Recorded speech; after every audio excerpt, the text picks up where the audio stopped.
Alors, là, dans cette vidéo, on va expliquer comment on fait l'intermédiaire fourche numéro 1. Donc, il y a plusieurs opérations à faire. Une des premières opérations, ça va être de faire tous les perçages, etc. Donc, ça, c'est un peu classique. Donc là, vous ouvrez la pièce et vous faites la suite. Par contre, il y a un moment, il va falloir en fait reprendre, donc c'est dans le montage d'usinage que vous allez voir ça, dans un support intermédiaire fourche 1, et on va positionner la pièce comme celle-ci, là, voilà. Et donc il va falloir récupérer ce dessin-là. Donc ce dessin-là, c'est en fait un assemblage qui s'appelle intermédiaire fourche underscore 1.sm, et ce fichier, il va falloir que vous le mettiez en place dans un répertoire que vous maîtrisez. Donc hop, je vais rechercher, voilà. Dans le bureau, c'est dans montage d'usinage 1, et vous avez intermédiaire fourche 1 qui est situé ici. Et ben vous allez d'abord avec le bouton droit l'ouvrir avec le gestionnaire de conception et faire un pack and go pour qu'on récupère correctement tous les fichiers. Voilà, donc vous avez ici intermédiaire fourche 1.sm, pack and go. Et là on va copier les fichiers, on peut conserver la structure des dossiers ou mettre dans un seul dossier, par contre surtout parcourir. Et là je vais aller travailler donc dans un répertoire. Alors, il faut que je me retrouve un petit peu. Donc, c'est dans les TP, par exemple. Enfin, moi, c'est où je vais me mettre. Après, j'ai un répertoire Moodle que naturellement je ne trouve pas. Il est là. Ah, voilà. Après, P2I3. Voilà. Puis là, je vais créer un nouveau dossier. Enter F. Et ça va être la phase 20. Donc, je vais tout de suite créer Inter F phase 20. Voilà. Et donc, je vais travailler dans ce répertoire-là.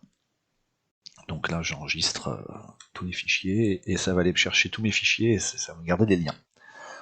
Voilà, maintenant, je sais que je travaille ici et je vais pouvoir ouvrir ce fichier-là sur le logiciel Easyscan Express. Donc je rebascule sur Easyscan Express. Hop, là, j'ai pas besoin, donc je ferme ma pièce et je vais ouvrir. Donc Inter F20. Alors attention, c'est un assemblage. Donc je vais refaire un fichier assemblage et j'ouvre. Voilà ma pièce. Et voilà, donc maintenant, pour faire cette opération-là, eh bien, vous êtes parti comme il faut, vous allez pouvoir travailler correctement à partir de l'usinage que vous avez ici. Alors, ce qui est important, c'est que vous voyez, c'est que le support qu'on a en dessous, il est positionné latéralement par cette petite vis. Donc la hauteur, ça va être décale, mais cette petite vis, on va la maîtriser. Et donc, le diamètre de la vis, il est standard, hein, si vous pouvez récupérer l'information, vous allez récupérer, ça doit être un diamètre de 10, il me semble. Et donc, cette information, bah, elle est importante puisque vous allez pouvoir mettre votre origine sur un point particulier, mais il va falloir que vous positionnez par rapport à ce diamètre-là. C'est pour ça que quand vous regarderez la mise en plan Solid Edge, donc il va falloir voir où est-ce que vous êtes positionné par rapport à ce petit point. Donc l'idée, c'est que, bon là on regarde, vous voyez, si je regarde le perçage du ici, donc à cet endroit-là, moi j'ai le chapeau de ma vis qui est comme ça, je l'ai dessiné là. Donc en fait, il vous faut l'indication entre ce plan-là et puis par exemple le centre, si vous mettez l'origine ici. Voilà. Donc cette information-là, il vous la fera. Donc en gros, si vous mettez l'origine sur le centre à cet endroit-là, il vous faut la distance entre ces deux, voilà, c'est 10. 10 plus le rayon du diamètre de ta tête de vis. Ça vous permettra de positionner latéralement votre origine. Donc quand on va ouvrir la pièce intermédiaire fourche, cette pièce-là se positionne sur le support intermédiaire fourche qui est ici. Donc on récupère des informations, vous voyez, cette pièce-là, elle a le trou taraudé qui est ici. Donc la pièce que vous avez ici correspond en fait à l'assemblage que vous avez à cet endroit-là. Donc je vais ouvrir ce Solid Edge. Voilà, donc l'idée c'est que effectivement en ouvrant un assemblage sur Solid Edge, vous comprenez bien donc la position que vous devez respecter. Et donc là, si je regarde le diamètre, c'est bien un diamètre de 10 pour la vis. Donc il faudra faire un petit décalage. Et grâce à l'utilisation de Easyscan Express, vous allez pouvoir indiquer donc que vous ne voulez pas usiner certaines parties. Donc vous n'allez pas vouloir usiner ces pièces-là. Donc on attaque. Donc je passe, la configuration du logiciel a été faite, donc j'ai Manufacturing Express qui apparaît, je passe en fraisage. Voilà, j'ai un magasin d'outils, mais il me manque peut-être quelques outils, il faudrait potentiellement les remettre en place, à voir si vous avez besoin ou pas. Ici on a un repère avec quelque chose d'usiné, donc le repère, donc je vais le mettre en place aussi, donc le repère, moi je décide de le mettre sur hop, alors c'est ici, voilà, je vais essayer de le mettre sur le cercle qu'on a là, alors là j'ai du mal à sélectionner, donc je vais en fait vouloir cacher une pièce, donc je vais cacher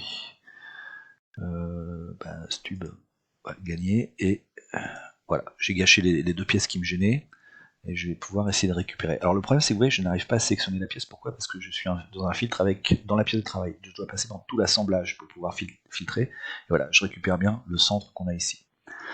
Maintenant, l'axe X, il n'est pas positionné comme il faut, donc je vais le positionner parallèlement, en sélectionnant cette arête, je positionne parallèlement à cette arête là, si de mauvais sens, je double-clique sur la flèche, hop, et il est dans le bon sens. Voilà, j'ai mis mon origine à cet endroit là, donc là moi ça me convient très bien. Donc, repère, je le fais apparaître, je fais OK. Il est positionné. Naturellement, je vais faire réapparaître les pièces qui me manquent.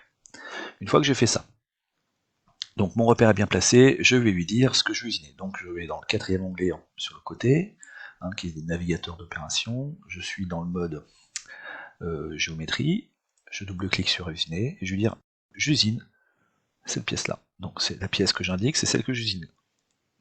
Automatiquement, il me crée un brut. Alors le brut, par rapport au plan qui vous a été fourni, en fait, il est un petit peu plus large. Suivant X, il doit y avoir 2 mm de part et d'autre. Donc je mets les deux. Voilà. Et puis en Y, il y a 1 mm de part et d'autre, puisque c'est un brut qui fait 80 de large, alors que la pièce fait 78 de large. Par contre, il a la même épaisseur. Donc en ZM et en ZM1, en ZM+, c'est 0. Par contre, vous devez dire à la machine, ah oui, mais je veux pas usiner ces pièces-là.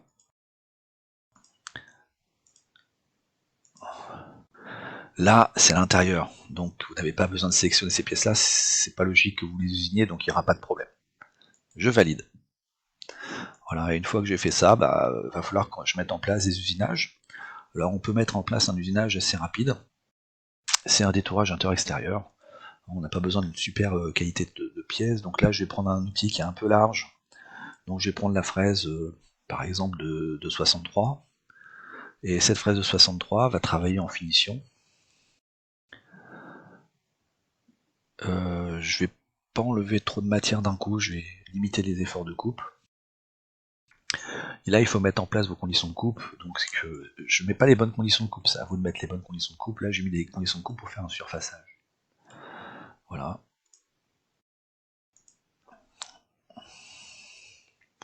Et je vais générer mes trajectoires d'usinage. Alors attention, j'ai au niveau trajectoire d'usinage, rappelez-vous, j'ai dit qu'on n'avait pas le droit d'usiner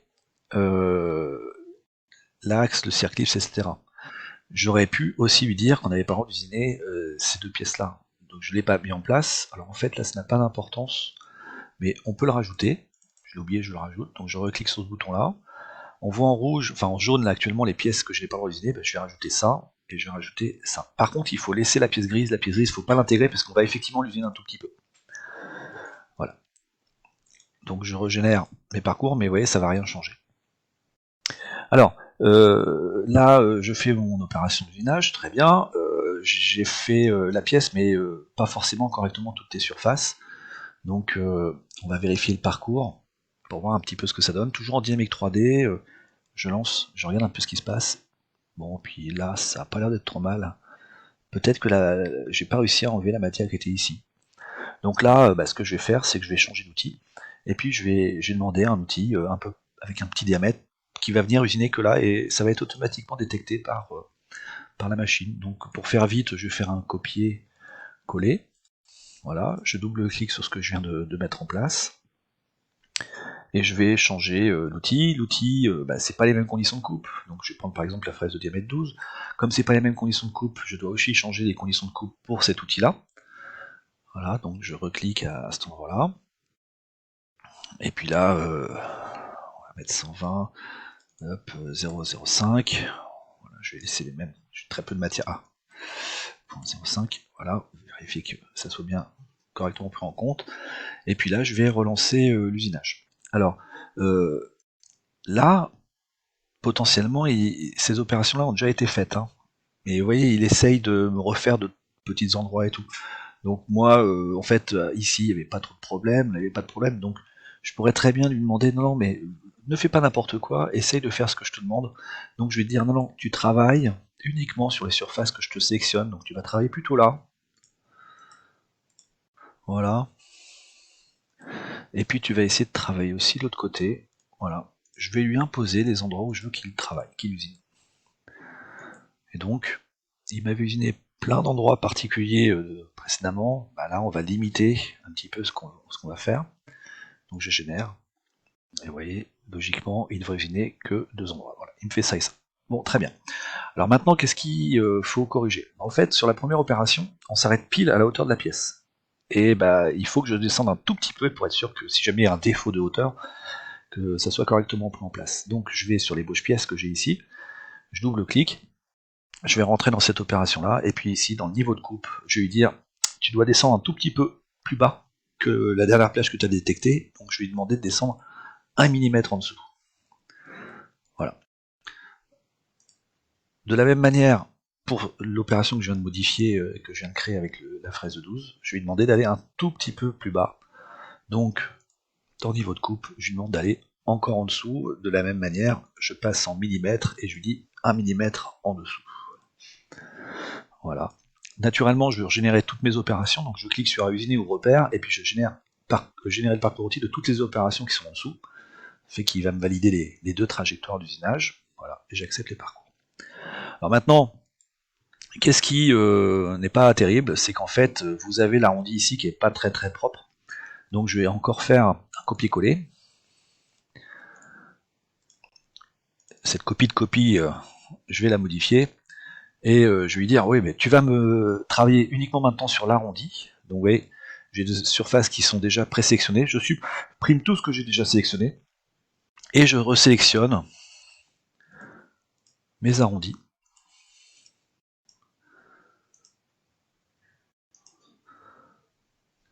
Et ces arrondis, je vais lui demander de les usiner, mais là, il avait un usinage tous les 1 mm, et ça fait des choses qui sont avec des escaliers, c'est pas très beau, donc il faut que je sois beaucoup plus précis. Et donc pour être beaucoup plus précis, je vais avoir un incrément, je vais changer l'incrément, je vais mettre un incrément beaucoup plus fin. Alors au lieu d'1 mm, on va mettre 0,2 mm par exemple. Hop, je régénère mes trajectoires, et logiquement, on va avoir quelque chose qui devrait être beaucoup plus propre.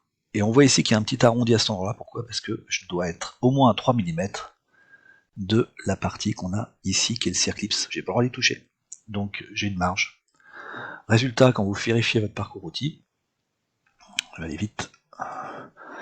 Usinage de tout, la finition, et puis voilà. Et donc, en fait, vous le verrez à l'usinage, ça fait quand même quelque chose qui est beaucoup plus propre. On peut être encore plus fin, mais après, c'est des problèmes de temps. Alors, qu'est-ce qu'il me resterait à faire potentiellement sur cette opération-là? Il me resterait à faire au moins les pointages perçages de ces outils, enfin de ces trous-là. Je vous rappelle que le pointage perçage de ces trous-là, ça nécessite des outils particuliers qui ne sont pas montés. Et donc les outils, vous devez les monter dans les emplacements outils, en fonction de la liste des outils dont vous aurez à discuter avec votre enseignant pour que les outils soient montés sur la machine. Voilà, donc il faut préparer tout ça. Mais bon, il est possible en fait que ces 4 trous-là aient déjà été faits en même temps que tous les autres trous. Ouais, donc je pense que c'est comme ça que ça va être fait. Donc à vous de voir, de bien savoir ce que vous avez à faire. Donc on part d'une grosse plaque qui a déjà été percée, tous les trous que vous avez sont déjà percés, et on va utiliser ces différents éléments pour positionner cette pièce déjà percée sur ce bâti-là pour pouvoir usiner latéralement sans aucun problème. Donc c'est ce qu'on vient de mettre en place. Voilà. Donc après, il restera à réutiliser le même bloc ici pour retourner la pièce et la revisser avec ces différents éléments pour pouvoir faire l'autre côté